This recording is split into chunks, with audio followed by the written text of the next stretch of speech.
Those leaders then who seek to tell us that we can only rescue ourselves through accepting the identity of the white man and to accepting the so-called reality of the white man are leaders who will lead us only to our peril and to our death. And we must recognize that if we were to live, we have to remove these kinds of leaders. And one of the reasons for the condition that we are in today then is that of a leadership that has not yet decided that it will determine a new reality and develop an Afrocentric reality, one that is suitable to the advancement and the development of black people. We have a leadership that has thrown away and rejected self-knowing to a knowing of the enemy. We have people who have a pride in the fact that they know more about the enemy, about the history of their enemies, than they know about themselves, who have a pride in getting degrees in the history of their enemies and knowing nothing about who and what they are as a people. We have a leadership then that made us think that knowledge of self was not important, that knowledge only of our oppressors was the only important knowledge, and that knowledge of who and what he was and about is the only knowledge of importance.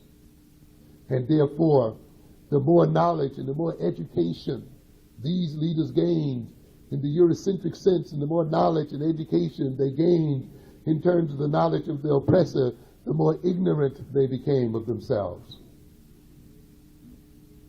And a people who are ignorant of themselves are a people, too, who are headed for disaster.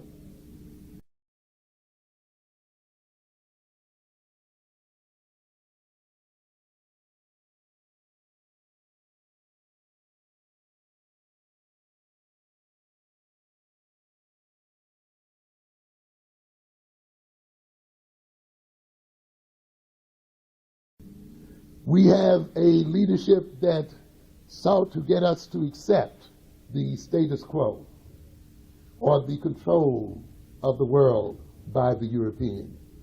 You hear some of us saying, well, it's the white man's world, so we may as well learn how to, live in it or get along with it.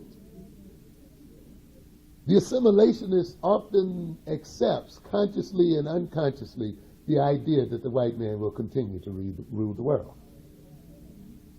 And he bases then his ideology and political action on this concept, that somehow our destiny is not to overthrow the white man.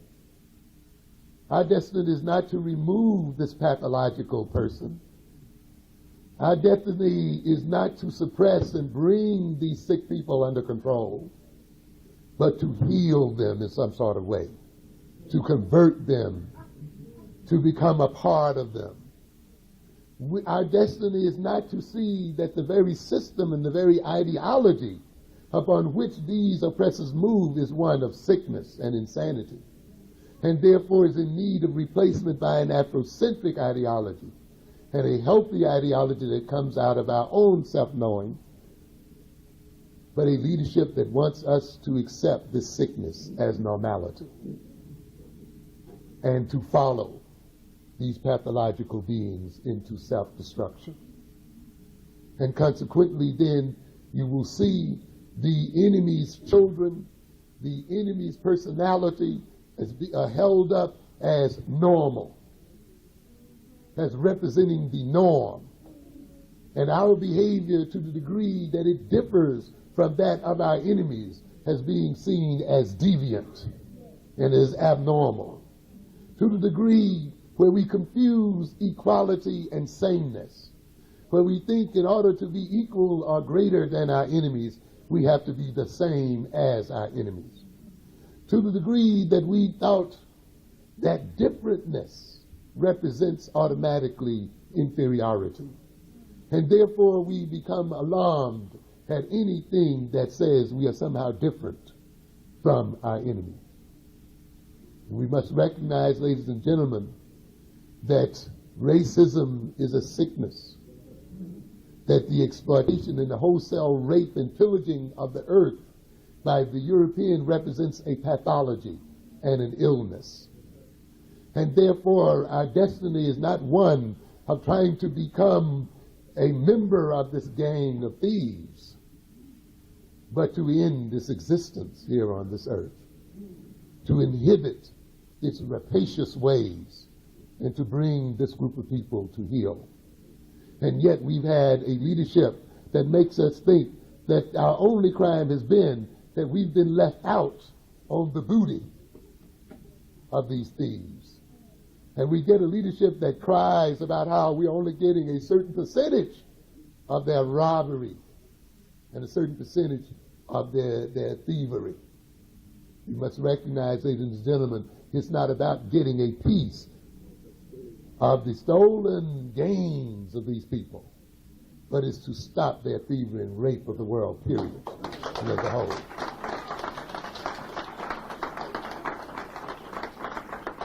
So it is not about being left out of the mainstream, ladies and gentlemen. It is about bringing into being a new world order. We had a leadership, as I implied in our first statement, and I'm still talking about how we moved away from this Garveyism, that in its ascendance could not love itself except that it was loved by whites. To a good extent, the assimilationist ideology was one as represented in their Supreme Court struggles that said that black children could not love themselves until they were loved by white children. That the self-hatred that was found in black people was a result of the fact that their masters did not love them. That the lack of self-respect was a result that we were not respected by our oppressors. And therefore, we put our children into school with them very early in life, that they might then get a chance to see that we are really human, that we were just like they, and that then they could come and accept us as they accept themselves. And if they come to accept us as they accept themselves, then we would come to accept ourselves. A very curious kind of ideology and psychology that lays the basis of self-acceptance on the acceptance of our enemies. And therefore, we've been waiting for these last 100 or 200 years for our enemies to love us, for our enemies to accept us, so that we can get around to accepting ourselves. But often I ask the question, what if they never get around to accepting us? What if they never get around to loving us? A people whose love is based upon external sources, and who must get around themselves through the love of external people, are a people then who are under the control of those external forces and external people. A people who have no will and destiny of their own. A people who ultimately then are reactionary in nature, whose major concern is the attitude of their enemy, who are obsessed, who are compelled to look at their enemy and study their enemy day and night, who make a scholarship of looking at the every move of their enemy and reading the every scintilla of body language of their enemy as a way of determining their own behavior, and therefore never get around to themselves and knowing themselves and accepting and loving themselves. And we've had that kind of leadership. Looking at a minuscule population in the world, a 10% population in the world, as a cue as to how they themselves shall behave. It is a case then of the tail wagging the dog, where the small group of people wags the rest of the world, because the dog is obsessed with trying to catch up with his tail. This leadership then has robbed us of the Marcus Garvey legacy. We have a leadership then that has sold us conspicuous consumption as a way of salvaging our egos, that makes us think that we will be equal to the white man when we can drive the same cars and have the same jobs. when we can sleep in the same beds and buy in the same neighborhoods. A consumer equality. Not an equality of ownership, not a real equality based on wealth. You got a leadership that talks to us about equality of income. And as I've often pointed out before, there is a difference between income and wealth. We will not be equal to the white man when we have an equal income, ladies and gentlemen. Because you see, you can get an income from a salary, but you can also get an income from the ownership of resources. A man can have $1 million worth of land and get an income of $10,000. And a man can get an income of $10,000 working for someone else. And even though you say they have an equal income, they are not equally wealthy. And so you have a leadership then that has sold us on income equality, but not wealth. That means that that's a leadership that's going to look at income instead of the control of African property, instead of the ownership of African property and the ownership of African wealth. A leadership that looks at the amount of consumption as a gauge of its equality, looks at the degree to which it can consume as much as its master as a basis of equality, and not the degree to which it owns its means of productions and has control over its own inherited wealth. And we've had that kind of leadership, and thus we've seen then African people the world over, in this country and on the continent, give up the very basic wealth of their lands, their own lands, and their very basic real estate to their enemies for a few pennies and for materials that fade away and are corrupt and corruptible. We have a leadership then that is not concerned with developing its own productive capacities, but merely with getting a job and being identified with the productive capacities of others, with literally marrying the enemy and thus trying to achieve the status of the enemy through marriage instead of through strength and power.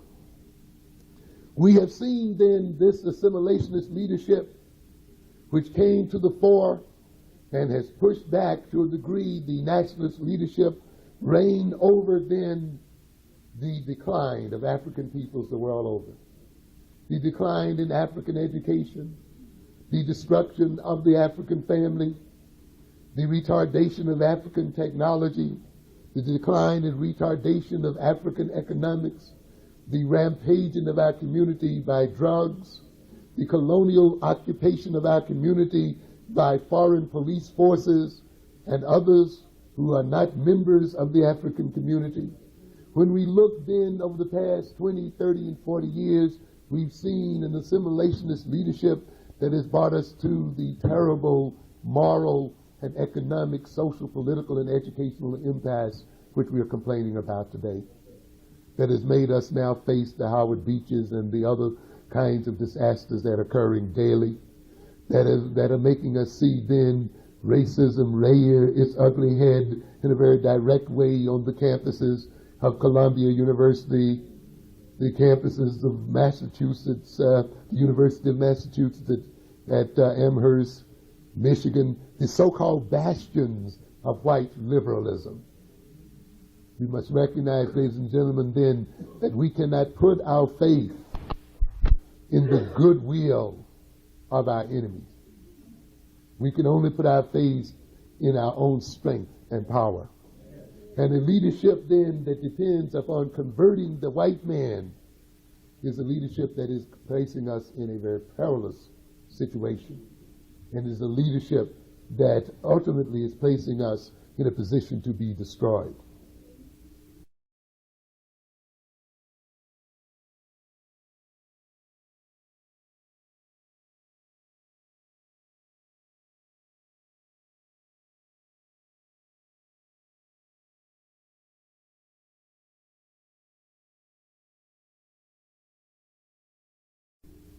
While we may look at the assimilationist leadership, we as black nationalists, as those who carry on the legacy of Marcus Garvey, must also look at ourselves. While we may gloat to a degree in the failures of the assimilationist leadership and show them the squalid outcome of their leadership, how they fought for equal housing and how now a major problem is homelessness, how they fought for integrated schools and how our major problem is dropoutism, how our major problem is illiteracy, how they threw their bodies before tractors and threw their bodies before traffic to get us into the colleges and universities. And we find, again, our major problem now is the decline of black students on the university level, the decline of black teachers on college campuses, the decline of black teachers in the schools, period, and the decline of the education of black people as a whole. How they struggle to get a justice on the Supreme Court, and how we face injustice every day in the courts of New York City and the world over. How they struggle to get us to have window dressing jobs, and how our children and people are unemployed in the streets of our cities. And how we are facing the possibility that we may have a 70% or more unemployment among black males in the future.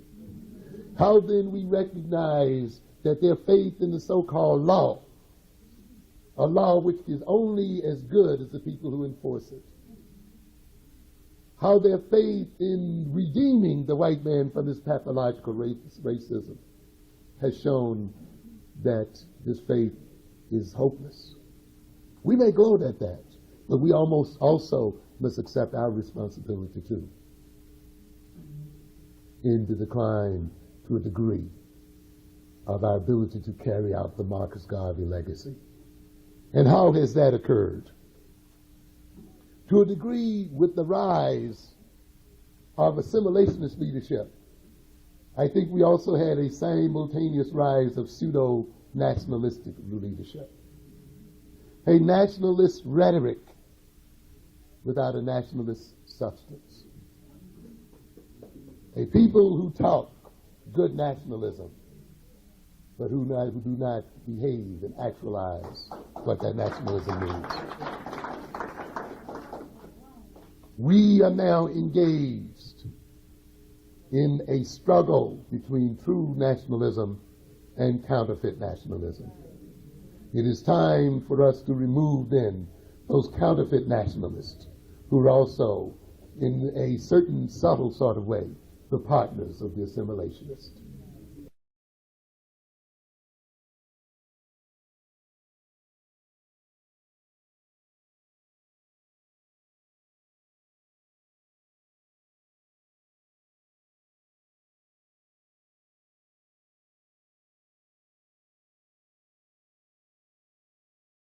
Let's look again at the nationalist who is true to his cause.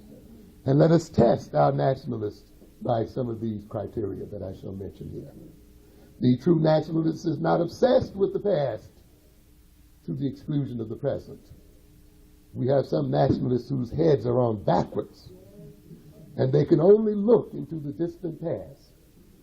And they look so far, they look so far in the past, and they're so concerned with the past, until they stumble over the present and cannot see what is coming in the future. They grovel and revel in the great glories of the past to the absence of the future. One of the things I think you will see in the Marcus Garvey legacy is while he raised the black man's past to great heights, and while he projected that past, and while he made that past a part of the consciousness of black people, there was a thoroughgoing concern with the present and with the future. There was a thoroughgoing concern with the construction of now and the construction of the future. There was not merely then an ongoing and exclusive and compulsive concern with things that were, and not with things as they are and things as they can and shall be. The true nationalist is forward-looking and futuristic. I see too few conferences, few people concerned about the future, even nationalists. What is going to occur in the year 2000? What will be the condition of the people in the year 2050, 2100? What must we do today to secure the survival and the advancement of African people the world over? What must we do to fight off the threat of the Asian takeover of the world? We're not only confronted with the white man today, ladies and gentlemen, we also confronted with other people in the world today. We are confronted then with a rise of Asian civilization as well. Are we to throw off, or are we to see the death of European civilization only to fall under the yoke of Asian civilization? We can look out in our streets today and see it coming. It is around us everywhere. The invasion of our communities by the Asian units is a sign of times to come. And the African man is at the crossroads today. For African people then must not only evoke their great past, but now they must evoke their future as well and create that future. The true nationalist then does not escape and hide through glorification of the past what must be done in the present and what must be done in the future. The bogus nationalist, he raises up the people and builds up a false pride in the people in terms of past history, but he leaves them groping as to what must be done now, and leaves them feeling high and mighty when they walk out of the halls and oratory with his out of the halls and out of the churches with his oratory ringing in their ears, only to face the Korean stores once they get outside, only to face their communities taken over by Arabs, by Hispanics, and by other groups. And with that ringing oratory and rhetoric, they must face the reality that while the knowledge of history is wonderful and is great and it is a necessary part of our resurrection of people, it is not going to be our sole basis of salvation. We must not only concern ourselves with our past, we must concern ourselves with now, and we must use now to create our future. The true nationalist is intrepid. Not that the nationalist does not have fear, but he learns to operate in spite of fear. Fear does not paralyze him. He uses the fear as an energy to move forward and to confront his enemies. He does not hide his fear behind high-sounding phrases and high-sounding scholarship in dredging up the past. He dredges up the past as a means of integrating it into his personality and as a foundation for his movement forward and his thrust into the future. He does not then put forth a kind of pseudo-game that I see many of our nationalist people putting forth here. A people who sort of participate with the establishment, who sort of arouse the revolutionary fervor of their audiences, but when you stop and think about it, have left you with no real tools and techniques for dealing with our current problems, who do not project the future and what it will be like. The true nationalist is entrepreneurial. He's building something. He's constructing something, and we see that in Garvey. Not just a concern with the past, not just an identification with Egypt, not just an identification with the great African empires of the past, not just picking up little detail upon little detail of some African past, but of a sound movement forward in concrete brick and mortar construction, a sound hands-on development and actualization of African ideology and of African political ideology and political development. He is one who then thrusts his fear aside and moves forward.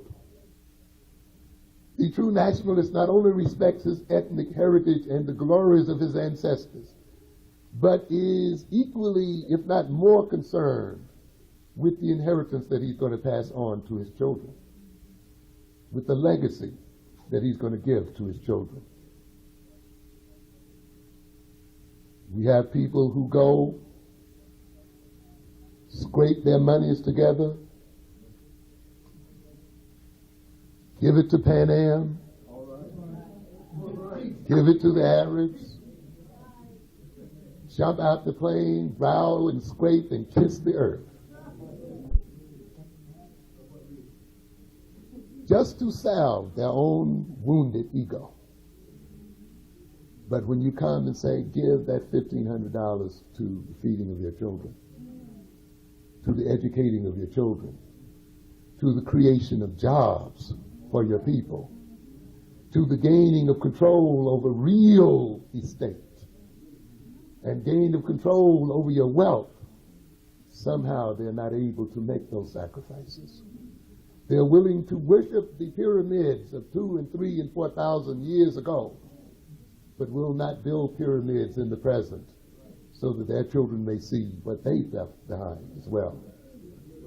We have then a people who then get caught up and make the people look at the past glories but leave their own children neglected, who will give great analytical and oratorical dissertations on the inadequacies of Eurocentric education,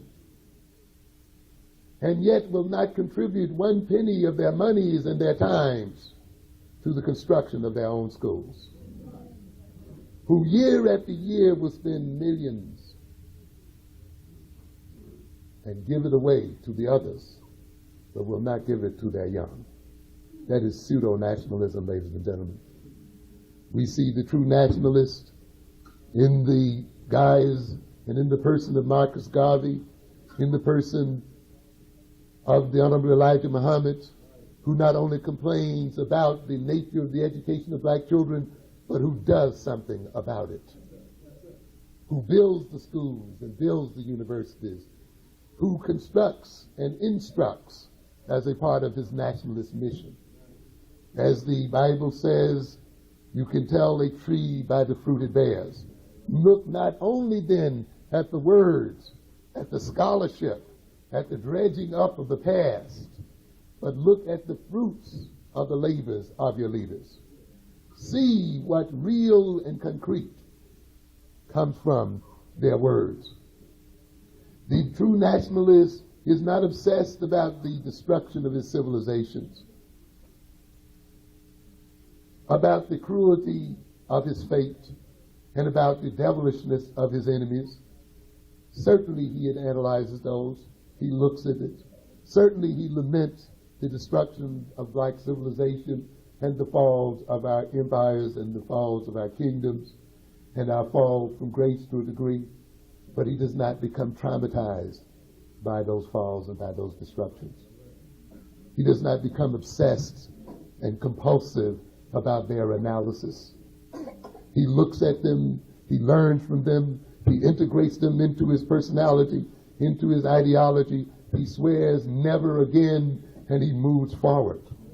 And he uses that knowledge to construct a new civilization. He looks at the mistakes of his ancestors, he looks at the mistakes of his past civilizations, and he puts those mistakes and integrates those mistakes into his personality, and he then moves forward to build new civilizations and new worlds and to found new empires, and not just to lament the ones past and gone. He does not exclusively study his past, but seeks to study and determine the future. He opens himself up to all kinds of knowledge and information as a way of getting to know reality. He does not spend too much time in sputtering and impotent rage against his oppressors, rage that does not advance his interest, but he works calmly and steadfastly to bring into being a new order. He does not indulge in ancient and esoteric ceremonies merely to salvage his wounded ego and his wounded pride, and merely to divert his interest and to spend his time. He does not get carried away in moons and numbers and all of that as a way of guiding his life. He recognizes that while he may be into the phases of moons and the movements of planets, that the real world moves by the operation of hands, brick and mortar being stacked one upon top of the other. While he recognizes the greatness of Osiris and Isis and all of the rest, he recognizes that ultimately the pyramids were built by the hands of men. That no God, I have yet to see a God build a temple. I see men building temples. I see men building cities. I see men and people digging the mines. I see people doing the jobs. And so ultimately, while we may get into the spirit gods and so forth, and it is great that we evoke those gods and look at those religions and get into the ideologies and get into the astrologies and get into the esoterica. Ultimately, though, we must come back down to earth and deal with the real things that are happening right here. We may use, there is nothing wrong with using the astrologies and using the esoteric religions and using the moons and planets as guides for our behavior. But let us not become obsessed with them to such a degree that we do nothing else. In fact, in my daily life, I tell you, the most retarded people I see in terms of economic, social, political, personal development are the ones who know the most about the moon, the most about the planets, the most about the numbers and you. And often I have to remind them sometimes, when are you going to use some of this stuff for your own self-advancement? How is it then that you can give all of this great and wonderful advice to everyone else, but you cannot use it for yourself? Why not demonstrate the effectiveness of what you're talking about in your own behavior and in your own life, and therefore be a light and a beacon to other people, and demonstrate through your life behavior and your life habits the effectiveness of your ideology and of your religions and of your concepts? And so therefore I'm not saying don't believe in it, but let it work for you. I remember, I think it was Farrakhan, someone who said a long time ago, that in a sense, what is it, the oppressed man, in one way, one man, in one instance, his religion works for him, his religion serves him, and for the man that's down and out, he does what? He serves his religion. And we have to make a difference. We have to look and differentiate between a religion and an ideology and an esoteric ceremony that works and serves who? Us. And one that requires our purposes, but yet does not advance our interests and does not change our political, social situation. And we got a lot of people out here then who are serving ceremonies and who are serving ideologies, but whose ceremonies and ideologies are not doing a service for them. And we must then, we can differentiate between the pseudo-nationalist and the true one in the sense of, is his religion, is his ideology, is his philosophy serving him, or is he merely serving them? We must recognize, while it is fine to worship the ancients, and while it is fine to praise and respect our ancestors, we must not become so obsessively worshipful and so obsessed about their respect that we refuse to see about our own children, that we refuse to become great ancestors in our own right, that we refuse to take care of our future.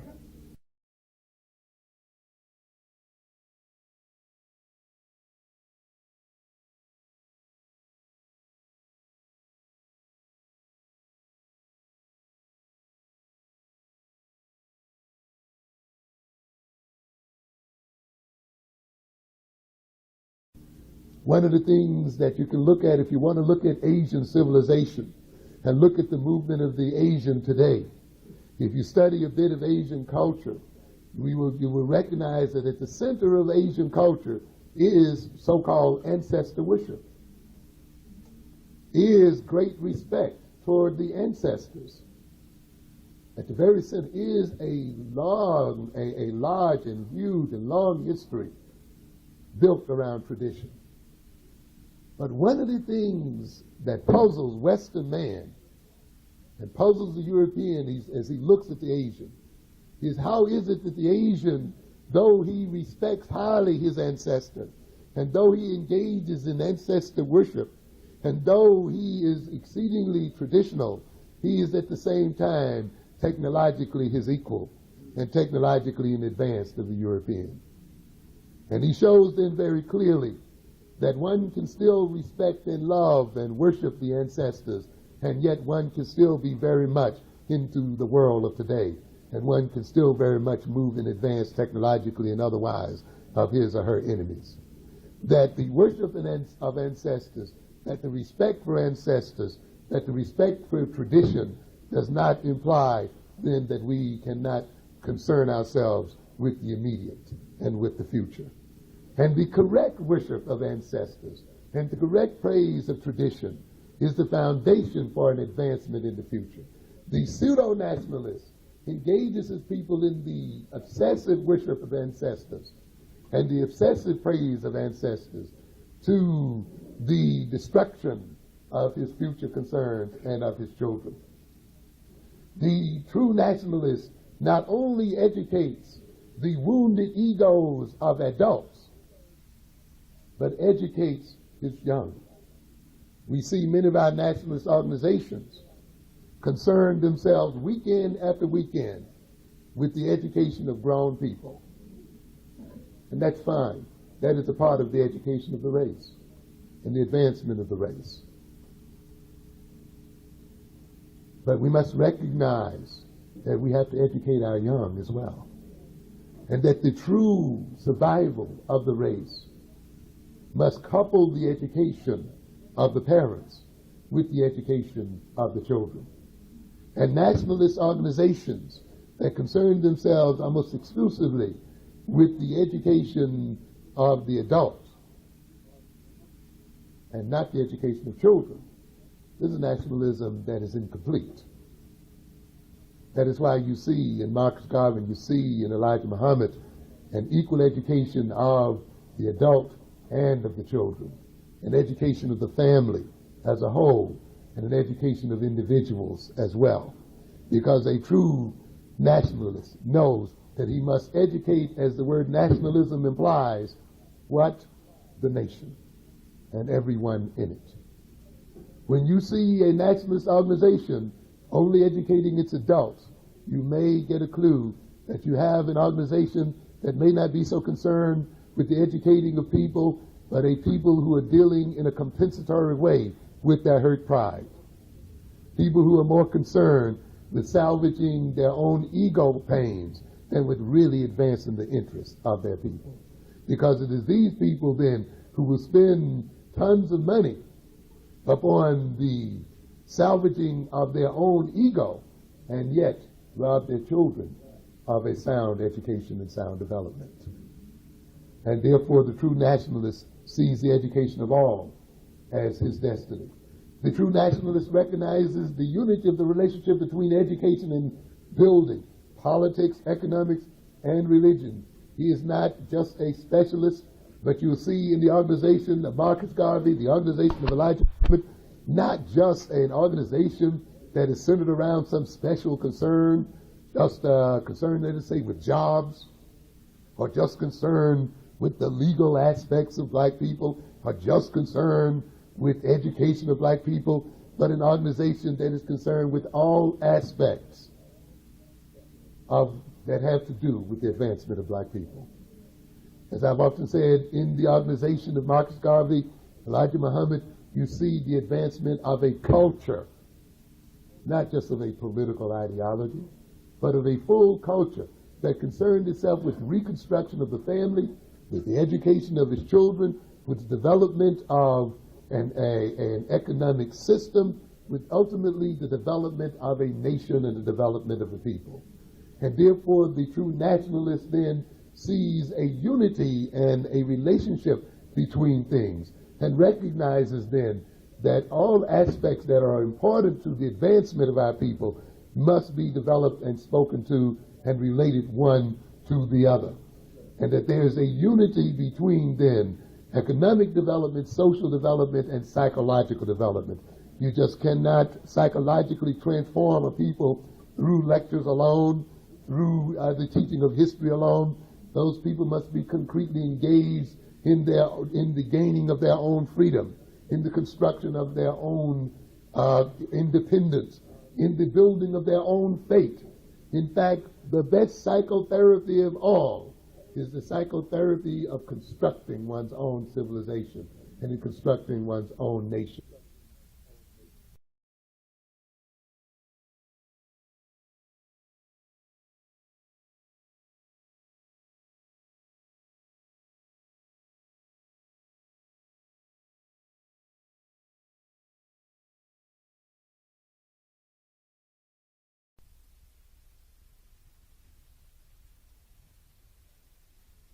The true nationalist recognizes that the necessity of building a national government and a national and an international government as well. That we ultimately must build in this country and the world over a nation and nations of African people. The true nationalist is not afraid to delegate power. You see, we have a lot of people who come into nationalism who bring in their egotistical problems with them.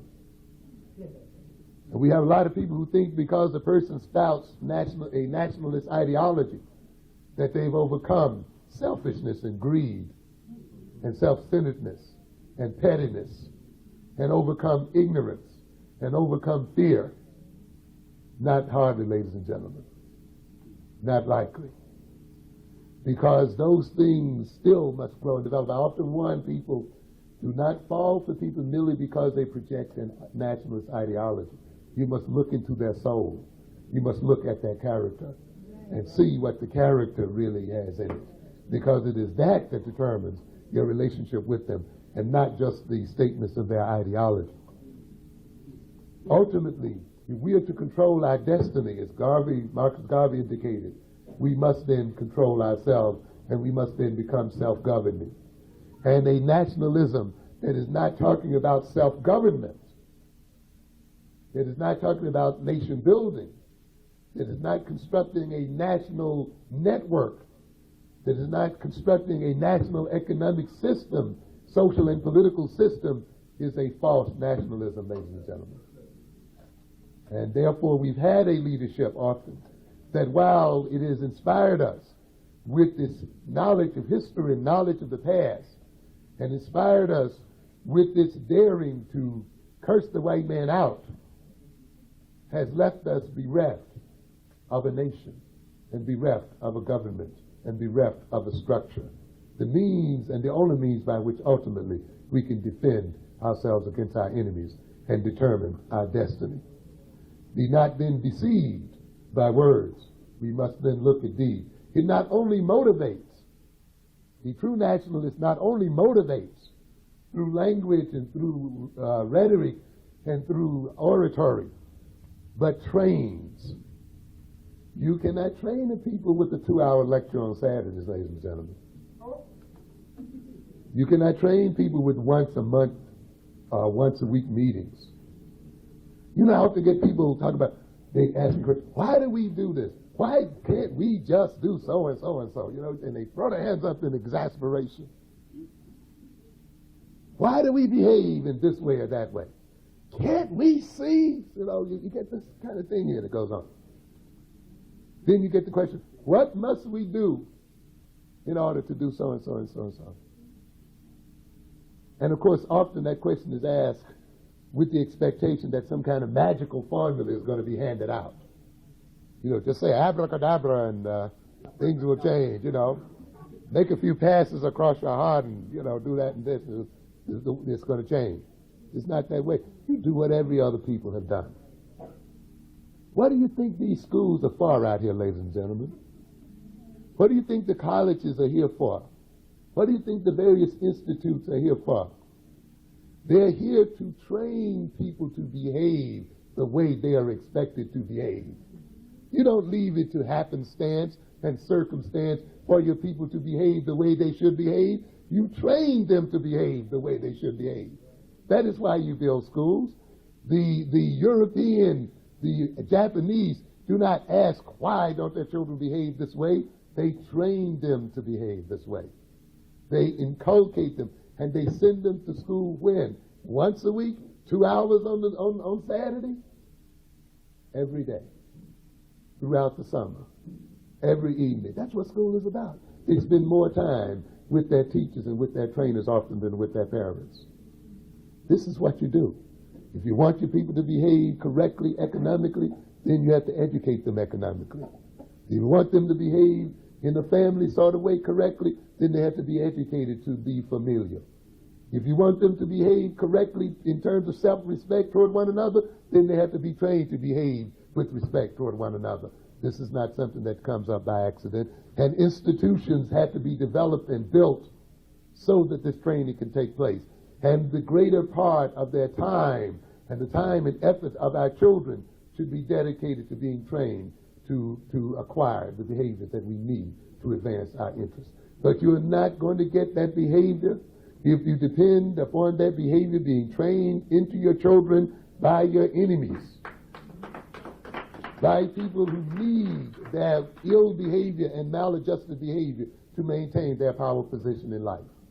You cannot advance the interests of your people merely by talking about our greatness for a couple of hours in the afternoon.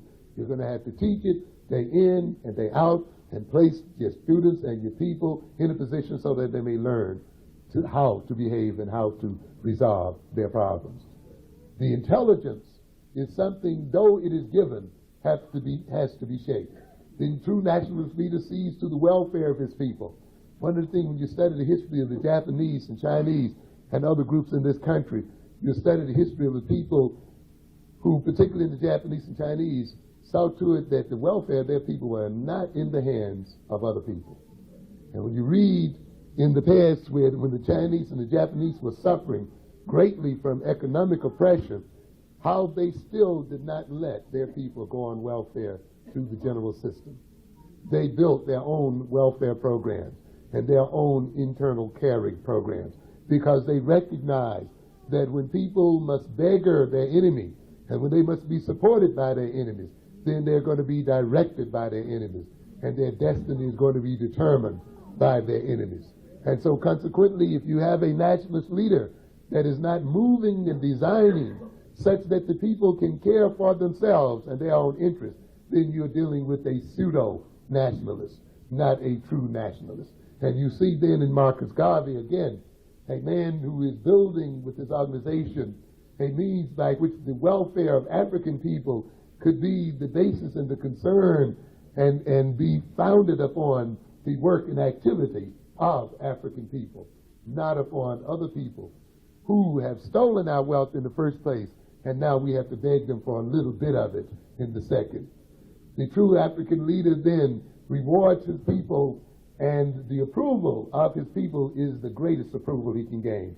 We still have people who gain their greatest sense of self through the degrees and through the so-called minor rewards given them by their enemies. And we often honor our own people to the degree that they have been given these symbols of authority by another people. We have to recognize that the true nationalist becomes the source of his own rewards and becomes the source of the approval of his own people, and it is ultimately the rewards by our own and the approval of our own that is the final and the ultimate reward that we go for, because it is through getting rewarded and approved in this way that we advance the interests of our people. The true nationalist grounds his political and social philosophy and practice on a realistic analysis of his situation and of his enemies. He is not a slavish reader of foreign sources and of other political ideologies. He does not permit his reading of Marx and Lenin and these other people to paralyze his ability to think creatively. And he must recognize that the ultimate foundation for his political activity and behavior is his own realistic analysis for himself of his situation and of his circumstances, and that his ultimate political decisions, social, economic, and otherwise, must be grounded on that knowledge, not upon a theoretical knowledge of people who belong to the enemy. Does it mean that he does not read the other people? Certainly he can read the other people. But his ultimate decision is based upon his own analysis and upon the sound knowledge of himself and who and what he is, and upon his reality. The true nationalist is not a purist to the degree that he is paralyzed. You know, we have some of us, we want to be nationalists, but we also want to be so pure until the end we don't do anything. You know? We end up paralyzed. We would go into business, but that's capitalism, isn't it? So we don't go into that. And we would do this, but that's in some way related to this ideology or to the enemy ideology or something. And so you see the individual often then trying to be such a pure nationalist until he cannot engage in real practical behavior. He is so concerned about getting his hand dirty, but that he dares not do anything at all.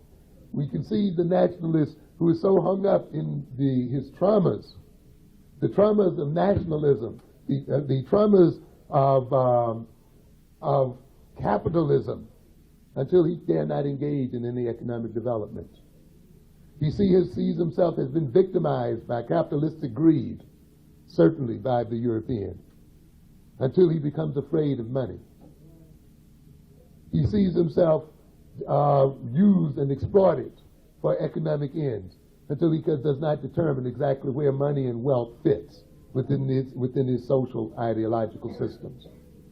And consequently then we get a nationalist who is hung up waiting for African communalism to come into being or communism to come into being, who's also frightened to engage in any kind of business because that's capitalism, so he remains frozen while the other ethnic groups move into his community and takes his economic resources and unemploys his children and uses his wealth against him. Therefore, the true nationalist recognizes that in this world, while we want to be as pure as possible and we strive for perfection, it means at times, though, we have to face reality for what it is and get out of it what we can and do the best with what we got.